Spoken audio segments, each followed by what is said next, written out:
चलिए इस वक्त की बड़ी खबर की ओर रुख करेंगे। आपको इस वक्त की बड़ी खबर से रूबरू करा दें।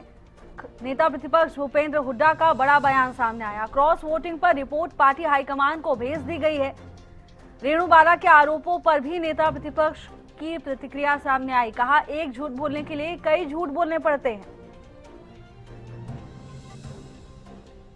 साथ ही कहा कि फसलों पर मौसम की मार पड़ी है, नुकसान का आकलन कर किसानों को क्षतिपूर्ति देनी चाहिए। मंडियों में जाकर फसल बिकवाली का जायजा लेंगे। नए नियमों के चलते किसानों को दिक्कतें आ रही हैं। वैश्विक तौर पर ईंधन की कमी को लेकर भी नेता प्रतिपक्ष की प्रतिक्रिया सामने आई। कहा, सरकार बार बार ईंधन की कमी नहीं होने की बात कह रही है, दूसरी तरफ लोगों की लाइनें ईंधन के लिए लगी हुई हैं।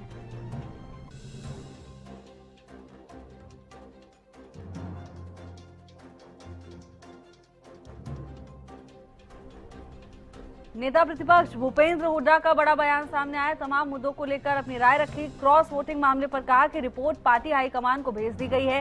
रेणु बाला के आरोपों पर भी नेता प्रतिपक्ष भूपेंद्र हुड्डा की प्रतिक्रिया सामने आई। कहा, एक झूठ बोलने के लिए कई झूठ बोलने पड़ते हैं। फसलों पर मौसम की मार पड़ी है, नुकसान का आकलन कर किसानों को क्षतिपूर्ति देनी चाहिए। कहा, मंडियों में जाकर फसल बिकवाली का जायजा लेंगे। नए नियमों के चलते किसानों को दिक्कतों का सामना करना पड़ रहा है। वैश्विक तौर पर ईंधन की कमी को लेकर भी नेता प्रतिपक्ष का बयान सामने आया। कहा, सरकार बार बार ईंधन की कमी नहीं होने की बात कह रही है, दूसरी तरफ लोगों की लाइनें ईंधन के लिए लगी हुई। उन्होंने अनुशासन कमेटी ने अपनी रिपोर्ट दे दी है। तो इस विधायक रेणु बाला ने आरोप लगाया कि भूपेंद्र सिंह हुड्डा जी अपने सहयोगियों को बचाने में लगे हुए हैं। इस तरह का आरोप लगाया उन्होंने एक मीडिया इंटरव्यू में। कई दफा ऐसा होता है, यूनिवर्सल ट्रुथ है, एक झूठ बोलने के लिए कई झूठ बोलनी पड़ती है। फसल का बड़ा भारी नुकसान है और सरकार की तरफ से कोई नहीं। पंजाब सरकार कंपनसेशन नुकसान असेस करा रही है, तो हरियाणा सरकार क्यों नहीं असेस कराती?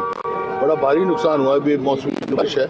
यहाँ तो मैंने एक मंत्री का बयान पढ़ा होगा, ये तो 2 मन दाने बढ़ जाएंगे एक दिन। पकने के बाद दाने कभी वजन बढ़ता है उनका, उसमें हैरान था। ऐसी बात है जो किसान को मदद करने की जो है। कल मैं जाऊंगा नारायणगढ़ और उस अम्बाला तक कई मंडियों में होके, परसों में कुरुक्षेत्र, करनाल, इस प्रकार सारी मंडियों में जा रहे हैं। ये जो पोर्टल का चला रखा है, कहीं बायोमेट्रिक, कहीं मेरी फसल मेरा ब्यौरा, कहीं ट्रैक्टर पे आपने नंबर लिखे लाओ ट्रॉली पे। भाषा में कितने लोगों के पास देखिए संकट होता है, कोई दो राय नहीं, युद्ध हो रहा है, वहाँ से गैस सप्लाई होती है, लेकिन सरकार का बार बार बयान आ रहा है कि भी कोई कमी नहीं है। कोई कमी नहीं है तो क्यों लंबी लाइन लग रही है? लोगों में विश्वास पैदा कराना, अभी कोई कमी नहीं है, पैनिक ना फैलाओ कि